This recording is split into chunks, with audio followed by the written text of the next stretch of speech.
Yes, karibu na wakati huu unakuwa nami Mwanaisha Lukali beki kisiki na machachari Afrika Mashariki na Kati. Mbele yangu hapa nipo na mchambuzi wa kandanda nchini kwetu Tanzania, Isike Freddy mwandamizi. Uko vizuri? Bwana, namshukuru Mungu tuko sawa sawa kabisa. Ndio. Hali hewa nzuri, ndio maana tumevaa nguo ambazo tuzivai muda mrefu, lakini tuko salama kabisa. Ndio. Mwandamizi, tuanze na hili ambalo la wekundu wa Msimbazi Simba siku hii ya leo. Serikali kupitia Baraza la Michezo nchini kwetu Tanzania BMT wameweza kuwakabidhi Simba katiba yao. Hii ina manufaa kiasi gani kwa upande wa wekundu wa Msimbazi Simba kuelekea katika masuala mazima ya mabadiliko? Yes, ili nafikiri ni jambo la heri zaidi klabu ya Simba kwa mwaka huu wamelisikia. Toka mwaka huu umeanza mpaka sasa, nafikiri ndio taarifa bora zaidi kwa mashabiki na wanachama na wadau wa klabu ya Simba kote duniani. Ule mkwamo ambao ulikuwa unazungumzwa mara kadha wa kadha kwenye vyombo vya habari na kwenye maeneo mbalimbali kwamba mchakato wa mabadiliko ya klabu ya Simba yanakwama kwenye mabadiliko ya vifungu na taratibu nyingine za kikatiba ambayo zilikuwa zinakwamia kwenye meza ya serikali ya upande wa BMT na zungumza upande wa msajili wa vyama vya michezo. Na masaa machache kutoka sasa tumeshuhudia msajili yeye mwenyewe akitoka mbele ya hadhara na kuzungumza na vyombo vya habari, lakini akizungumza na mashabiki na wanamchezo na wadau wote wa mpira wa Tanzania kwamba sasa taa ya kijani kwa klabu ya Simba kuelekea kwenye mchakato wao kukamilika wa mabadiliko ya uendeshaji klabu yao. Sasa hivi hakuna tena kipingamizi. Kwa hiyo sasa wanasema mzigo mzito mpe Mnyamwezi. Sasa hivi BMT wamewapa mzigo mzito Simba wenyewe kama Wanyamwezi wamalizie safari iliyobakia. Na mimi sasa mashabiki na wanachama wote wa klabu ya Simba waliokuwa wanaitisha mikutano kadha wa kadha na waandishi wa habari kulalamikia au kuonyesha sehemu gani ambako kulikuwa kuna shida, tafasiri sasa watakuwa wanaweza kuimba wimbo mmoja kwamba tunayo katiba ambayo serikali imebariki, Rita amebariki, FFC wamebariki. Sasa nini kinakwamisha? Kwa sasa hivi deni kwa uongozi wa klabu ya Simba, kwa kamati ile ambazo zinasimamia mchakato ile jambo kwa ndani ya klabu ya Simba na hata nje ya klabu ya Simba, ni wakati wao wa kuithibitishia dunia kwamba Simba inatakiwa klabu ya kwanza kwenye ukanda wetu huu wa Afrika Mashariki, hasa kwenye nchi ya Tanzania, kwenda kwenye mfumo wa mabadiliko ya katiba. Lakini pia taarifa hii ni njema zaidi kwa Mohamed Dewji Mo. Tunakumbuka aliulizia hivi karibuni kwamba transformation imefikia wapi.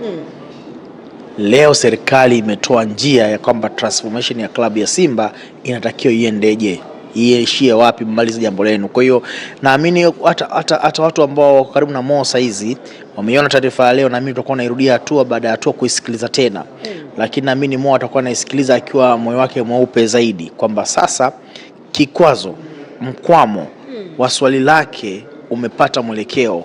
Hakuna mtu wa kukwamisha tena swala hili, serikali imeruhusu. Kwa hiyo Mo Dewji, Simba Sports Club kwa maana 51% na Mo 49%, ni muda kwenda kwenye makaratasi na wanasheria kukamilisha taratibu za mabadiliko ya kiuendeshaji ya klabu ya Simba, na itakuwa ndo klabu ya kwanza kama mfano Simba na kwenda kuwa godfather wa namna ya klabu ya wanachama katika nchi yetu. Akitaka kubadilika hata Yanga hapa watakuwa na baba yao kujifunza, itakuwa ni klabu ya Simba. Amesema msajili hata klabu ya Yanga ambao hawajakamilisha taratibu wao pia shamba darasa, timu darasa kwenye nchi yetu itakwenda kwa klabu ya Simba endapo tu Simba wakikamilisha mchakato wao kama ambavyo serikali imebariki. Na naamini kama serikali imeweka mkono wa kulia, jambo liweze kwenda kushoto. Isike, tutoke hapo tubakie hapo ndani ya klabu ya wekundu wa Msimbazi Simba. Siku ya jana mchezo wa FA ulichezwa, mnyama Simba anatakata na ushindi wa mabao 3. Kauli kubwa ambayo ilikuwa imetembea ndani ya mitandao mbalimbali ya kijamii kuhusiana na mwalimu wa timu ya Greenlands alikuwa yuko sahihi kuzungumza vile kwanza kwamba Simba wasichekelee sana, Simba wasifurahie sana ushindi wao wamekutana na timu ambayo shughuli zao nyingi ni za mashambani. Wachezaji wao wengi wanafanya kazi kwenye mashamba, na ukiangalia Greenland, hata mimi nimepata nafasi ya kuidukua kwenye mtandao wa Instagram. Ni klabu ambayo ndani ya kiwanda cha Kagera pale, Kagera Sugar ama kiwanda cha sukari cha pale Kagera, ambako ndio kuna timu ya Kagera Sugar ambayo iko championship inayofuatwa na Juma Kaseja. Wafanyakazi wa kile kiwanda ambao hawawezi kuchezea Kagera Sugar kwa maana ya daraja la ubora wake, kuna timu inaitwa Greenland. Na hiyo sehemu ya wafanyakazi vijana wenye talent ya football ndio wanacheza kwenye timu hiyo. Kwa hiyo kauli ya kocha wa Greenland ni kwamba Simba imecheza na wachezaji wengi ambao wana muda mwingi wanawekeza kwa shughuli zao za kujipatia riziki, sehemu za ukulima, iwe kwenye shamba la miwa ili kiwanda cha sukari cha Kagera kipate malighafi, basi vijana hao ndio wametokea kwenye maeneo hayo. Kwa hiyo hawana muda wa kutosha wa kufanya vitu ambavyo Simba wanavifanya kwa muda wa kutosha. Hawana daraja la ubora ambalo Simba sehemu kubwa wanalo. Hawana miundombinu yenye hadhi ambayo Simba wanayo. Kwa hiyo ujumbe wake ilikuwa hivi: Simba wameshinda goli 3-0. Lakini hawataki kwenda honeymoon, kwa maana ya kwamba waone wamefanya kitu kikubwa sana. Tatu zao wamefunga vijana kutoka kwenye mashamba ya miwa huko maeneo ya Kagera, si ndio? Lakini haififishi wala haiondoi thamani ya ushindi waliopata klabu ya Simba. Tunasema hivi, wewe timu kubwa ukikutana na timu ndogo au timu dhaifu, wewe thibitisha daraja lako kwanza kama timu kubwa. Swala yule ni ana level gani, sio swala lako wewe. Simba ipo kwenye mashindano ya kombe la CRDB Federation, si ndio? Wao wanakutana na nani, sio swala lao. Simba na misheni yake kwenda kuchukua ubingwa wowote ule ambao wanashiriki. Kwa Simba wamefanya kazi yao kwa ufasaha. Simba wana haki ya kushangilia, wana haki ya kufurahia kwa sababu wametoka hatua moja na kwenda hatua inayofuata. Ikumbukwe klabu ya Simba ina alama mbaya kwenye mashindano, kwenye rekodi ya mashindano haya. Unajua Green Warriors? Unajua unajua walishawahi kuruka na Simba kwenye hatua nyepesi kama hizo wakaiondoa. Watu walilaumu Simba kwa sababu yeye nini? Simba ni timu kubwa, onyesha daraja lako. Leo wamefanya hivi Simba. Nataka tupongeze Simba kwa daraja lao. Yule ni kocha pia wa timu ya daraja la Greenlands.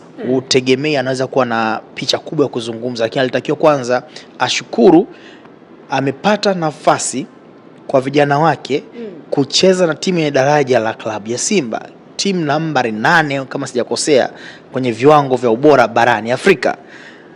Simba ambayo ilikuwa na mapro kama Neo Mema alikuwa ndani ya uwanja, ambao kwa vijana wake wadogo wa mashambani ambao wana shughuli nyingi za kilimo, wamepata daraja la kujifunza. Experience and exposure huipati darasani, unaipata kwa kufanya kitu mara nyingi.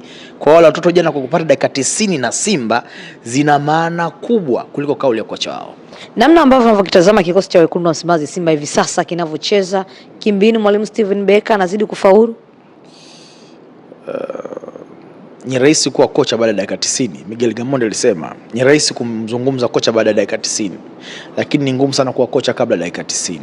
Kwangu mimi, kwa mazingira ya klabu ya Simba, nimekuwa nikizungumza mara nyingi, nasema Simba ilikuwa na miss utulivu kwanza kwenye eneo la management. Simba ikaishi pressure za mitandao ya kijamii. Simba ikaanza kuishi pressure kutoka mashabiki na wanachama wao. Simba ikapoteza utulivu ule kwenda moja kwa moja kwenda kuathiri benchi la ufundi. Utulivu kwenda kuathiri kwenye dakika 90 za klabu ya Simba. Nilikuwa nazungumza na Sultani juzi, ngambia Simba mpaka sasa na makocha takriban 4. Yaani tunazungumza Simba hana michezo 20 ya ligi, ana makocha 4. Hiyo inakupa picha tu utulivu ulikosekana. Kwa Steve Becker ni mapema kusema hafanyi vizuri ama anafanya vizuri sana. Lakini kwangu mimi, Steve Becker asitafute pattern nzuri za kina Neo Maema sijui na kina Chama. Kwanza tafute pattern nzuri kupata ushindi. Ushindi una desturi ya kutibu makovu kwenye timu. Simba wakiwa wanashinda italeta urahisi kwa Steve Becker kufanya vitu vyake vya kiufundi kwenda kwenye njia mtiririko mzuri. Simba wameshinda mechi ya kwanza ya leo ya serikali kwa ruhusu kwenda kwenye mabadiliko kwenye katiba yao kuruhusiwa kuendelea na mchakato. Ni ushindi wa kwanza Simba wanaopata mkubwa sana, ambao mimi nina imani kutoka sasa Simba inaweza kaanza kupata utulivu kuanzia nje ya uwanja. Angalia mazingira ya Simba na Yanga mpaka sasa, kuna namna unaiona Yanga haina utulivu wa kutosha kwenye mashindano ya kimataifa umetolewa, lakini Yanga wana kianzio, wana confidence ya kuifunga Simba mara 6. Wana confidence kuchukua misimu 4 ubingwa Simba akiwepo na wakimpiga. Umeelewa? Ndio. Na mpaka sasa hivi wao wakimtazama Okello, wakimtazama Depu ingizo jipya. Ndio. Wanaona wanazidi kuwa na afya zaidi wao. Bado wakimtazama wanaye Pacome kama atakuwa fiti, maana yake unaweza kumtumia. Bado kuna Maxim pia Zingelo hapo. Kwa kisaikolojia tu Yanga wana utulivu kuelekea huo mchezo. Kwa hiyo naiona Yanga ikiwa kwenye nafasi, lakini siondolee nafasi klabu ya Simba. Ila kwangu mimi naamini Simba itakuwa timu ya pili uwanjani kwa maana ya ubora kwa klabu ya Yanga au na Simba. Naamini Yanga na ubora kuliko klabu ya Simba. Wala hili sio kosa kusema hivi. Unaweza ukapima vitu. Djigui Diarra kuanzia AFCON mpaka hapa alipo, unaamini goalkeeper top. Hata ukisema upangi kikosi kimoja uchanganye Simba na Yanga automatically. Ushindi siku hiyo unaopeleka kwa nani? Kwa timu itakayocheza vizuri na timu itakuwa na bahati. Timu itakayocheza vizuri na timu itakuwa na bahati ndio timu ambayo itashinda mchezo huo. Timu ambayo itaamini ushirikina, timu ambayo itaamini mambo ya nje ya uwanja itakuwa na nafasi ya kupoteza huo mchezo. Ndivyo ilivyo.